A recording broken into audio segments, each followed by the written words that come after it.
इसलिए लोग बदल जाते हैं। हमने अक्सर एक चीज़ देखी है अपनी लाइफ में कि शुरुआत में एक इंसान हमारे साथ जैसा होता है वैसा अक्सर वो ज़्यादा समय तक रहता नहीं है। जितना वो हमें खुश रखता था, जितना प्यार करता था, जितना समय देता था, जितना सपोर्ट करता था, कुछ टाइम बाद वो सब बंद ही हो गया। जैसे हमेशा हमारे दिमाग में ये सवाल गूंजता है कि आखिर क्यों लोग बदल जाते हैं, क्यों वो जैसे शुरुआत में थे आखिर तक वैसे नहीं रहते। इस सवाल के जवाब के दो पहलू हैं। सबसे पहला ये कि कुछ लोगों की फितरत ही होती है बदल जाने की। उनके लिए नए नए रिश्ते रोमांचक होते हैं, लेकिन जैसे जैसे वो रिश्ते पुराने होते चले जाते हैं फिर उनकी नज़रों में उन रिश्तों की कोई वैल्यू नहीं रह जाती। उन्हें ऐसा लगता है कि अब कुछ बदलेगा नहीं उनकी ज़िंदगी में, जो जैसी चीज़ें हैं वो वैसी ही रहेंगी। फिर वो इस रिलेशनशिप को ग्रांटेड ले लेते हैं, उनका मन भर जाता है। उन्हें फ़र्क नहीं पड़ता हम कितना रोएं उनके आगे, कितना उनसे बात करके चीज़ें ठीक करने की कोशिश करें। वो जैसे होते हैं वैसे ही रहते हैं और ऊपर से हमारे ऐसा करने से इरिटेट होने लगते हैं। दूसरा पहलू ये है कि कहीं ना कहीं लोगों के बदल जाने के पीछे हमारी भी गलतियाँ होती है। या तो हम ज़रूरत से ज़्यादा अच्छे हो जाते हैं उनके लिए, या ख़राब।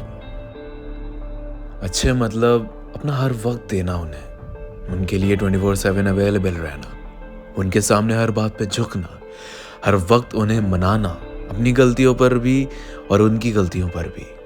हमें लगता है कि अगर हमने ऐसा नहीं किया तो वो हमें छोड़ के चले जाएंगे, इसलिए हम गलतियों पर गलतियां करते चले जाते हैं और एक दिन ऐसा आता है जब वो शख्स हमें ग्रांटेड लेने लगता है। सिर्फ एक रिश्ते के खोने के डर से तुम अपने आप को, अपनी सेल्फ रिस्पेक्ट को दांव पे नहीं लगा सकते। सेल्फ रिस्पेक्ट बहुत ज़रूरी होती है लाइफ में, और जो गवा देते हैं ना इसे, उनकी फिर कोई इज्जत नहीं करता। एक और वजह होती है लोगों के बदल जाने की, जब उनकी ज़िंदगी में कोई और आने लगता है, वो किसी और को पसंद करने लगते हैं। ये भी एक वजह है जब लोग आपके लिए अपनी फीलिंग्स चेंज कर लेते हैं और बिना बताए आपको ऐसा महसूस कराने लगते हैं जैसे वो आपसे दूर जा रहे हैं। कई बार वो आपको अपनी ज़िंदगी में नीचे रख के और चीज़ों को ज़्यादा इंपॉर्टेंस देने लगते हैं जब वो आपको ग्रांटेड ले लेते हैं, जैसे कि अपने करियर को, अपनी फैमिली को। इसलिए भी लोगों का बिहेवियर काफ़ी चेंज हो जाता है। बस इतना ध्यान रखो कि लोग तो बदलेंगे ही, तुम्हें किसी पर इमोशनली डिपेंडेंट नहीं होना है। जहाँ तुम दूसरों पर निर्भर हो जाते हो वहीं चोट लगने लगती है। अपने आप को रोको किसी पर निर्भर होने से, बहुत ज़रूरी है तुम्हारे लिए।